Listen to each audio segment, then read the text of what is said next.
Hello and welcome to Unstoppable. I'm your host, Kerwin Ray, and today we are talking all things interior design and business with interior design magnate Lorena Gaxiola, who has actually built and managed over $1 billion worth of real estate worldwide in her business. She's won the Gold Nugget Award, and she's also been featured in the Daily Telegraph, Cosmopolitan, and New York Spaces.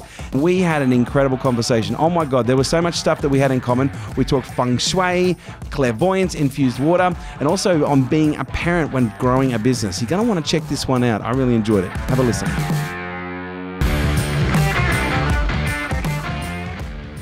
This episode is brought to you by Nail It and Scale It, the world's leading fast growth program for businesses. If you have ever wanted to grow your business faster than what you can right now, if you need to make more revenue, if you need more leads, if you need more clients, if you need to know how to plan your business in a strategic way in order to hit big goals, if you need to learn how to scale your business and grow your team and your business so that you have more freedom, then this program is for you. Imagine 3 days immersed with me where we cover all aspects of business, but we do it from an immersive but also an execution standpoint. We execute every step of the way. And we're looking at 5 key areas. We're looking at your psychology. We're looking at your marketing, your sales, your leadership, and we're looking at your planning and how we integrate these 5 key areas to grow your business and your brand quickly. So if you'd like to find out more information, kerwinray.com. Ladies and gentlemen, it is my great honor and pleasure to welcome to Unstoppable today. We have Lorena Gaxiola. Hola. Hola, ¿cómo está? Muy bien, ¿y tú? Thank you for coming. That's all I got. That's all I got. Thank you for coming into Unstoppable. Thank you. Thank you for having me. Oh, it's great to have you here. I know when the producers put your information in front of me, I was reading through and going, wow, you've really led quite an interesting life. A little bit. And quite diverse at the same time. Like I know you've been involved in art, interior design, property, development, I believe as well. Why don't you give, for those people who perhaps don't know more about you, why don't you give us the 15-second rundown and then we're going to dive in a little bit deeper. So what's the high-level overview of the life of Lorena? Which I like to call myself LG, by the way. LG. People call me LG, just so you know. But that's okay. You can call me Lorena.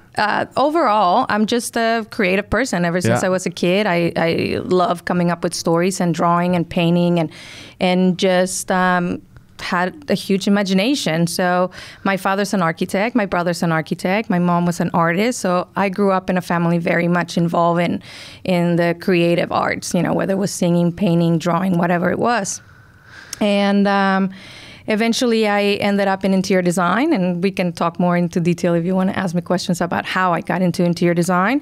And, you know, when I finished my career, my first job was designing fit outs in the United States and California for developers.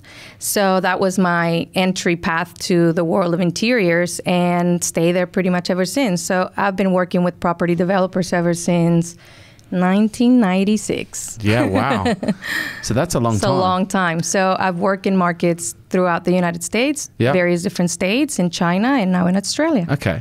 But I'm going to assume it hasn't all been, blue skies, lollipops, and rainbows. Oh my gosh, no, because of the cycles of the, real estate industry, ups and downs. So it's been quite a ride. Let's go all the way back, because I know you mentioned talking about how, when you were younger, I think you went to your dad and you said, I want to be an architect. Is that right? Well, my dad being an architect, I was very good at maths. Even my my maths instructor and all my teachers in school, they always just call me architect. And when I told my dad that I wanted to study architecture, he told me architecture is no career for a woman.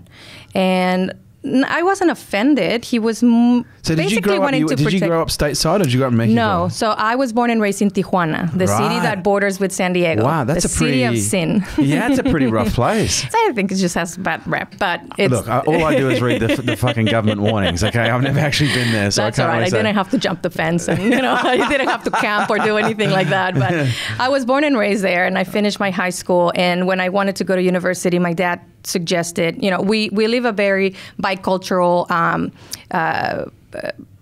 our culture in Tijuana is it's cross-border. We come and go from San Diego to Tijuana. We have a special permit that allows us to go through a fast lane.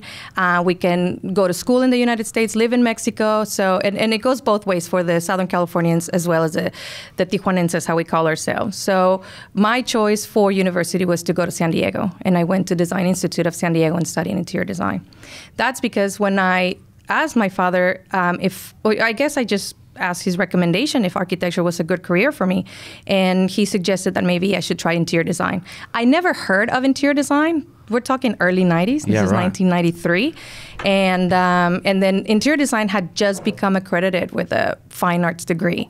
So he wanted me to have a full degree, and he suggested, listen, I'm going to put you in the best school that I know right now in Southern California, that you're going to get the top education for design, but try interior design. And that's how I started my process. And was it something you fell into quite easily, being the creative? Oh, I loved it because I'm a bit of a dyslexic. I wasn't I wasn't great at history or English or any of the very heavy subjects. When I went into university and everything was about color theory and art and painting, it was just a breeze. I loved school every day. It just came naturally. So did you have to work academically quite hard? Because it didn't sound like academia was a natural genius to you. I did. I mean, I wasn't top of my class, to be honest with you. Yeah. I mean, even creatively, I can remember the first project was this elevator that I had to design in Aspen. It was like an elevator. Horrible. It was horrible. It was like the people, the teacher said, people are going to slip in that elevator. The materials you chose are terrible. So no, I mean, I wasn't one to study very hard. I just kind of just did what it was fun. Yeah. And when you found interior design, it all made sense. It made sense. I gravitated more. I mean, to be honest with you, the last year in my design school is when AutoCAD came out. So I actually studied AutoCAD 1. That's when my whole life has been like drawing by hand and the old erasers and everything. So are you more technology based now, or are you still a little bit old school? I'm old school. I do know how to use AutoCAD, but I definitely completely 100% rely on my team to take my vision to today's technology. But I also think the fact that I'm very good at sketching, I'm able to show my clients really quickly my ideas. So perfect. I know we hired a couple of designers here, and the thing that really made them stand out was the fact that when we were having a discussion on the spot, they said, "Oh, you think we're having a discussion about design?" I said, "Oh, hang on. When you say that," and like they sketch something out. It's like, wow, so you can actually use a pen, not just a mouse. Yeah. That's quite an impressive crossover and a feat. So you left university, you graduated? Before I graduated, actually, when in all my senior design classes, my teacher was the one that pointed to me how I had a very interesting perspective and point of view. Whenever I needed to do cross sections or something that had to do with drawing, I always brought a sense of 3-dimension. And so she really pushed me harder to do things like instead of just running a line across a floor plan, I was able to move it and zigzag it so that I can tell the story of the space. So she was instrumental of me understanding more of the more interior architecture than it was like finishes and material and the cutesy little interior design things. And when I graduated, she being an architect herself, she went to my dad and she's like, "I want to meet your dad." She met my dad and said, "Just want to let you know that your daughter should have been an architect." No kid. How did he take those words? He said, "I know that, and that's why she's going to be the best interior designer." Well, it's interesting. Do you honestly believe that skill, because you said interior architecture, and I would imagine that interior architecture becomes before design? Absolutely. I think it worked on my favor 100%. I mean, trust me, people say, "You can still study architecture." I'm like, no. I don't want to go and kill myself and draw and do all those things. I like the idea that I have a different perspective. When I look at things, I don't look at them in 2-dimensional. I look at 3D. So when people show me a home, I don't just think, "Oh, you can put a sofa there or a chair." I actually think your ceiling height should be a different height, or you should, it's in 3D in my head. You mentioned before that you were dyslexic. A bit dyslexic. Yeah. Do you see that as a gift that has actually supported you really well in the creative field? 100%, because I don't follow the rules. I tend to break the rules. If you give me 10 steps, I'll do step 1, then 5, then 3, then 10, and then come up with 11. Here I was thinking it was a female trait. It's actually dyslexic. Okay, that's great. All right, and so you graduated, you got into the interior design world. What happened then? How did you grow the empire that you have? I mean, really was just I don't want to say trial and error. It's just getting to know people. I worked very hard. I had a full-time job. I went to school at the same time. I wanted to be independent and start earning a living since I was very young. I moved out of my parents' house when I was 21, got my own place, had my job. So that really drove me to become more successful and wanted to make more money, right? Because I wanted to travel and buy things, and why not? But working for another company, I realized early on how I needed to just follow somebody else's rules. And I don't want to say that they're better or worse designers. It's just a different style for me. When people, back in the days, people would just grab it's still the same thing. Now it's Pinterest, right? Oh, I love that design. Copy it, kind of like that, you know? So it's a copy paste. Back in the 90s, it was a photo. It was a beautiful $10,000 Ralph Lauren chair. And my boss would say, let's just get that carpenter to knock it off. That method just kind of turned me off. And I remember one day I said to her, maybe we should design this furniture. And she told me, we're not furniture designers. Just do what I tell you, basically. Yeah, I mean, not in a rude way. So it was just little openings. You know, my eyes were just starting to like, okay, this is not what I expected. And it just started giving me a natural, I don't know, a sense of curiosity of what else could be out there. One of the partners in that firm, he wanted to break up and start his own gig, and he wanted to start manufacturing furniture and selling it to the industry. And he knew that I was curious. I was already interested in furniture and designing something unique, and he invited me to start that company with him. So we started my company in the U.S. called Quattro Design, designing and manufacturing furniture. Right. Shortly after he Was that separate to the interior design, or you're doing them both in conjunction? So what happened is when I finished with that, I had no intentions of continuing working with the development industry. It just felt very cookie cutter for me. Right. And but once we broke away, some of the people found out that we started a new company, and they said, "Would you guys like to do our fit outs?" And we, were like, "Okay, we'll take one. It's money, why not?" And 1 became 10, 10 became 100, and then it just became a company. And we slowed down the furniture aspect of the business, and we just focus on interior design. Right. And when does that bring us up to? That brings us up, and that actually was very short run. Yeah. Joe is his name, Joe Oliva. He was amazing. He was the one really who helped me understand the side of the business. Right. And 2 years after that, he wanted to just venture out and do other things, and he allowed me to buy the company from him. Right. And I became a sole owner of my company at the age of 25. Wow. Mm-hmm. And so when you've gone from being, someone who would have been a great architect to being an interior designer who would be a great architect to now being a business owner, did you find that there was a massive shift in terms of not only the responsibility but the skills that were acquired? 100%. I was really fortunate because his background was in accounting. So he actually set up really great procedures in the company. So everything that had to do with business were set up perfectly.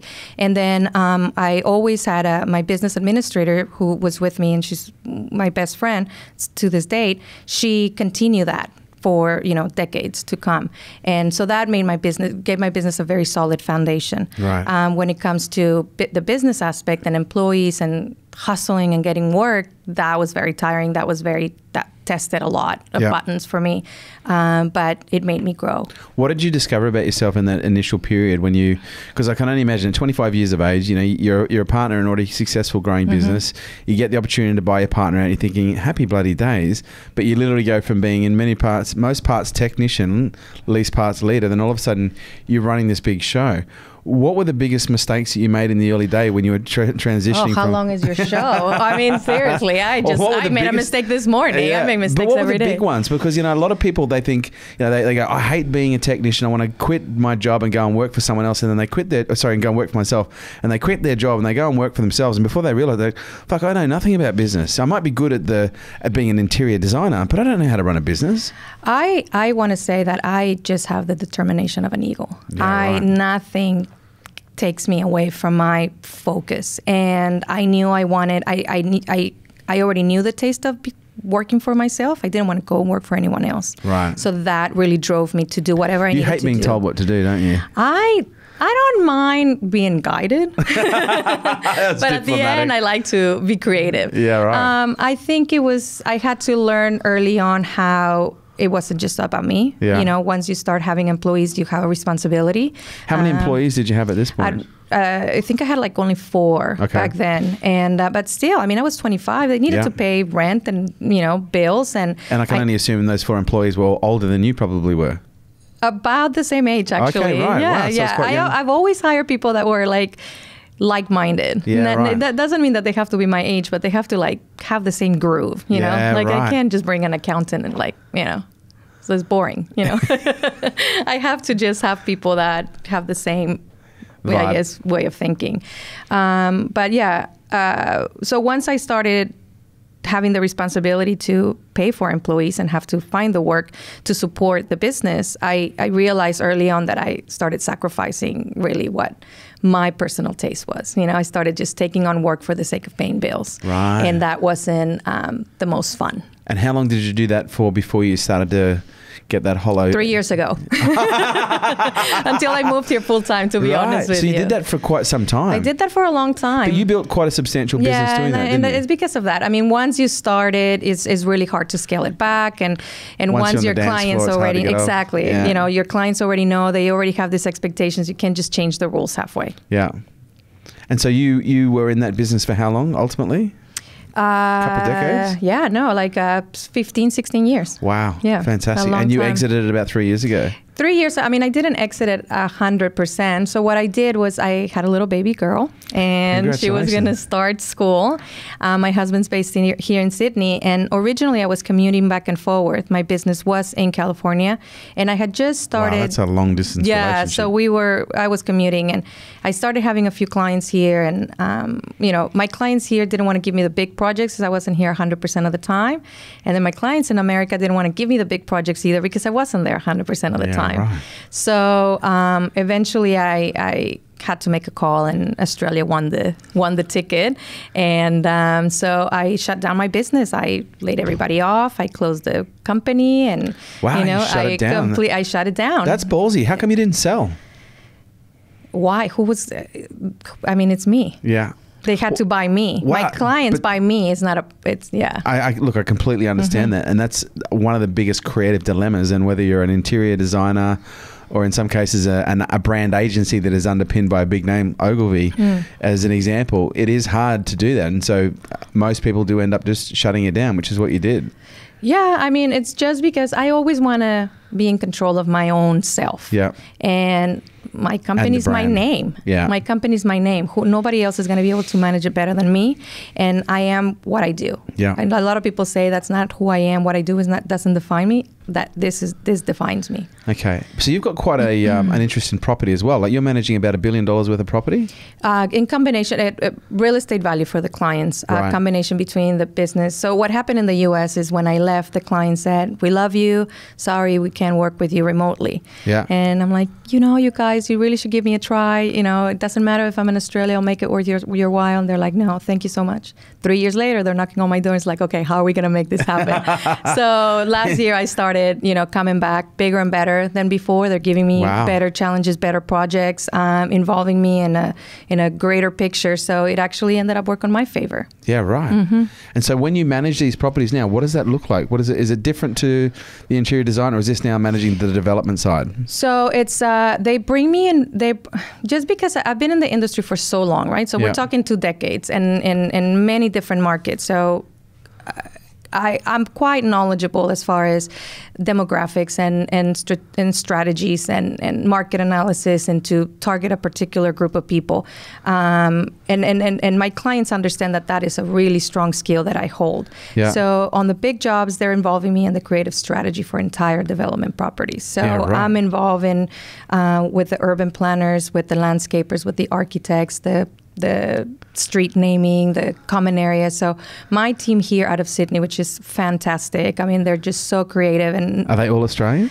Because Australia is all diverse, you know, Colombian, Brazilian, Iranian, some Australian. So, and that makes it so cool. It's like fucking United Nations in here. So it's the same with us. It's the United Nations. And it makes my work so beautiful because they just bring all these fresh ideas to the table. And my clients are especially in America, they're like, oh my gosh, this is so cool. So we come up with the original concepts, and then it gets handed over to their local groups. So they don't feel like I need to be managing the process. The main client only talks to me, and they say, Lorena, I'm going to build 1,000 homes, and this is for the workforce. And show me something that is super cool that no one's ever done before. And then that's it. We just go 100% at it. So something that really stood out for me when I was reading your profile is you're into feng shui. I am into anything that is energy balancing. Right. So for people who don't know anything about, and by the way, I've been brought up in a very fringe environment. Mother was a clairvoyant and a psychic. And that's I already like your mom. And that's just the beginning. So she would like you a great deal. My mum was a clairvoyant psychic. My dad was actually one of the world's top economists. So like fucking ta-da. But with the feng shui, like that was something that was discussed in our house on a regular basis. Mum was always repositioning things and putting mirrors and bhagwans in certain places to make sure that the energy was flowing right. But for people who don't know what feng shui is, like why don't you give us just a quick explanation for what it is and how you use it in the context of, what you do?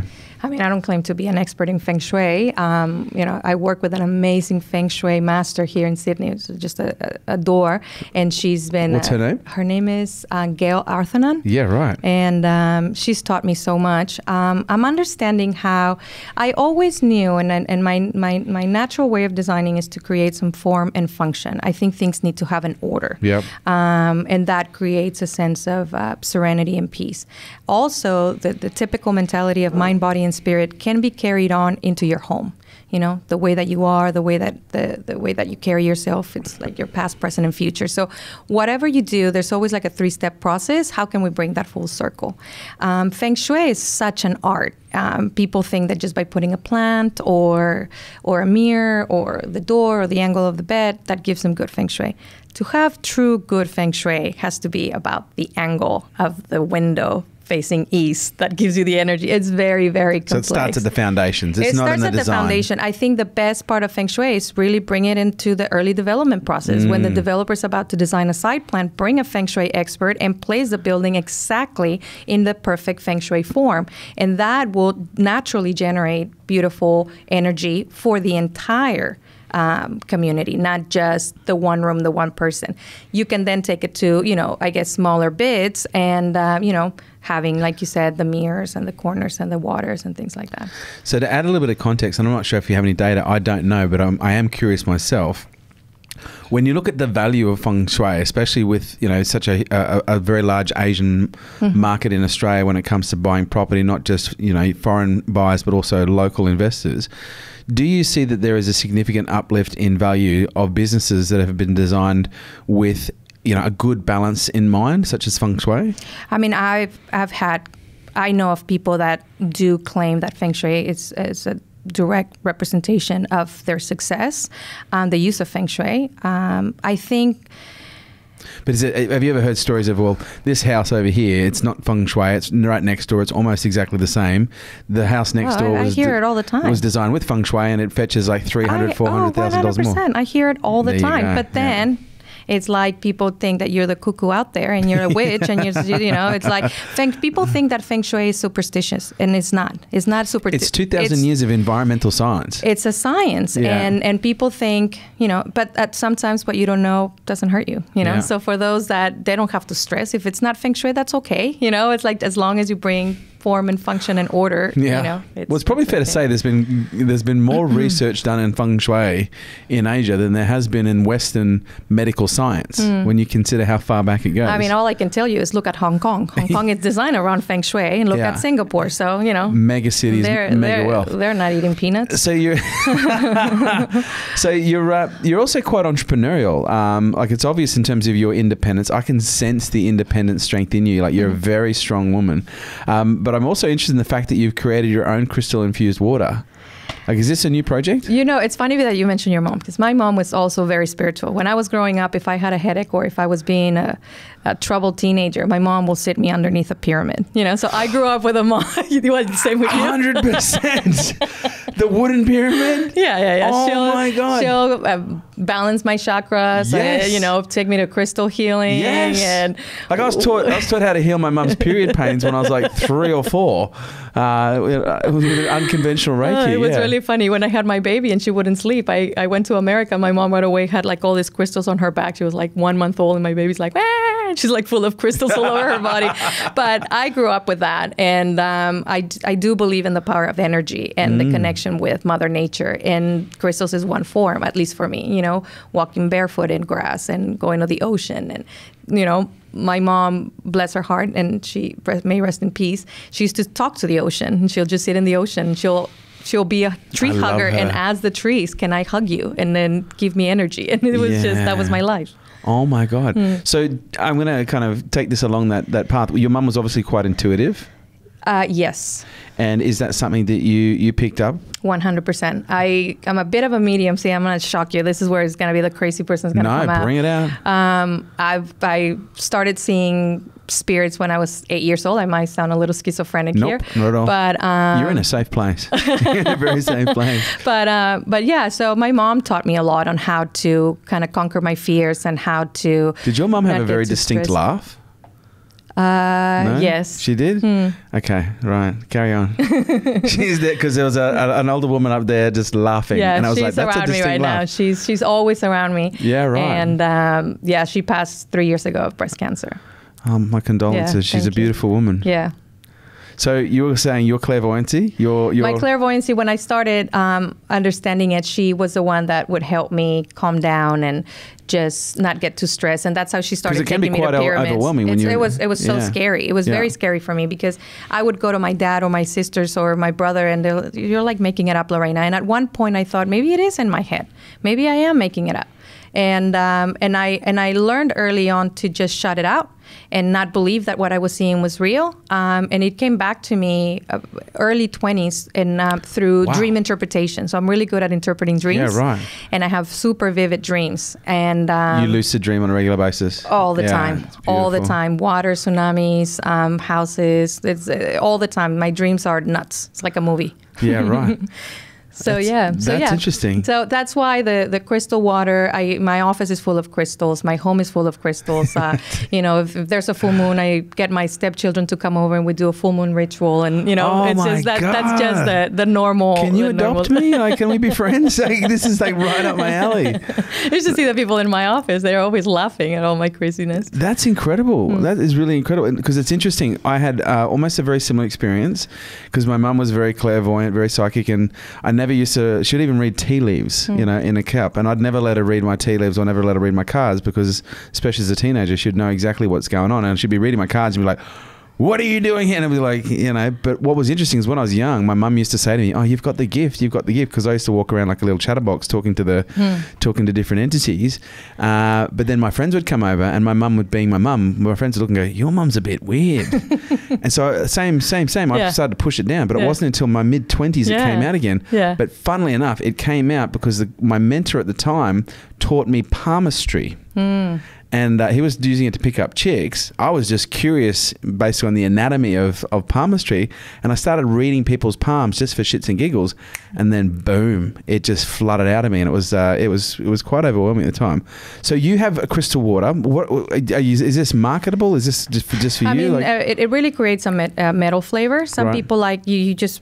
It depends on the crystals. Usually it's just quartz that you can just mix, or you can have the birthstone crystals and you just put them in water. You have to be careful and see which ones contain too much metal. Right. And then you just let your water infuse and you just drink it. Right. And it's just a good way to like replenish your. It's a natural electrolyte. That I believe. I mean, I don't know. I'm not a scientist, but I also sometimes just put like a big pink quartz in my water and then I just drink it like that. Yeah, sometimes, not all the time, but sometimes. Well, I'm actually seeing drink bottles now with the big quartz or the big rose quartz or amethyst, stuck down the middle. So you have a 3-year-old? She's 7 now. 7 now, 7-year-old baby girl. She was born in Australia as well? She was born here. She's a Lepsican. My husband is Lebanese, Lebanese Australian, so we call her the Lepsican. Half Lebanese, half Mexican. So your first child? My only one. Your only child? Same as your husband? My husband has 3 kids from a previous marriage. Okay. So I'm a stepmother to 2 ladies and 1 gentleman. Okay. They're in their 20s now. And so now you're back again at it, running a successful business. Mm-hmm. Okay, you're now married to, you know, the Mr. Right, Mr. Australian Lebanese, but you're now also a mum as well. Mm-hmm. How are you finding it different from being able to dedicate wholly and solely to the business to now, like, you're balancing not only a relationship but also a child as well?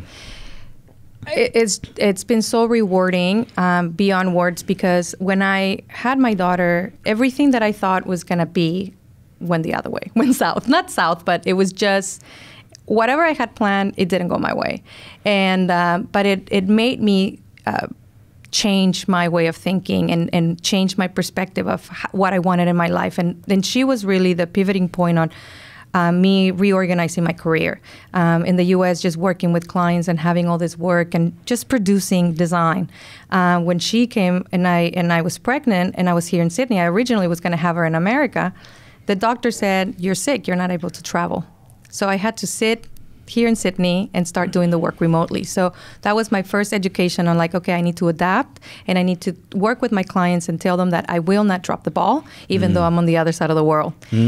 So that was one step. The second is because I had so much time in my hands that I started designing my own product. I thought maybe I should think of a different creative outlet, and that it can be a little bit more of a sustainable business where I can have product and sell it, that I don't necessarily need to go and hustle for work, basically.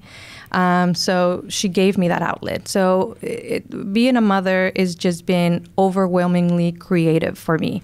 To add to it, when I was in America managing both my product brand as well as my interior design business, and then I had to make a decision about her education, I thought the best place for her will be to be in Australia, where her father is. Then it allowed me to adjust now my business and close my business in the U.S. and establish it here in Australia, and I was able to, I guess, establish my business under my own rules now. When I was 24, I inherited my business through somebody else's rules, and in my 40s is my way, it's been amazing. So you designed the business around your life rather than designing your life around the business? Yep. And so do you believe having the daughter at this stage of life, where you are in your professional life right now, also has made you far more effective and efficient? I make decisions for the right reasons. You know, before I fell, you know, in my 20s and 30s, because you're panicking, right? You just want to be successful. You just want to make it out there. So you compromise a lot of your personal life or your identity because, you know, what clients are expecting of you. Now, I don't care. It's not that I don't care. I literally tell my clients, oh, I can't do that because of my daughter. And before I would say, oh, I can't do that, and then lie for another reason. Now it's like literally, no, because of my daughter. I'm a lot more honest. I'm a lot more exposed, and it's worked better for me. Do you find it's given you a new appreciation for time? It's giving me a new appreciation for life, I think. It's more, I enjoy my work a lot better. I have a very small team. My team is back to the way I had it back in 1999. You know, I only have 5 people here in Sydney, and there's 2 people that help me in America. And we're managing $1 billion worth of real estate value between 7 people. You don't need to have a huge business in order to have great projects. You can have a handful of amazing projects, work for amazing people, and work a little bit less. That's fantastic. So what's next? Where to from here? I don't know. Dinner? Tacos? Tacos? I don't know. Every day is a new experience. I mean, I always, like I said, I'm always finding of creative things to do. I fly out to America on Wednesday. I'm very excited to go and visit my clients. I haven't seen them in a couple months. So have some interesting design presentations coming up next week, so we're very pumped about it. Fantastic. So if people would like to find out more about you, where can we find out more about you? My website, Gaxiola.com. Now, I'll spell that just in case. Lorena, Gaxiola, Gaxiola.com. Lorena, this has been a real pleasure, real pleasure. Thank you so much for coming in. Thank you for having me. Absolute pleasure. Welcome. Okay. Ladies and gentlemen, that was Lorena Gaxiola on Unstoppable. Thank you for listening. Thank you. This episode was brought to you by Nail It and Scale It, the world's leading fast growth program for business. There you have it, guys. Thanks for tuning in to Unstoppable with me, your host, Kerwin Ray. And do me a favor, don't forget to drop me a review on iTunes. Would love to hear what you think. I love reading what you guys have to say. And your reviews make sure we keep creating killer content just like this. If you want to stay up to date with me and all my movements, please jump onto the website, kerwinray.com. And also check us out on social media at Kerwin Ray.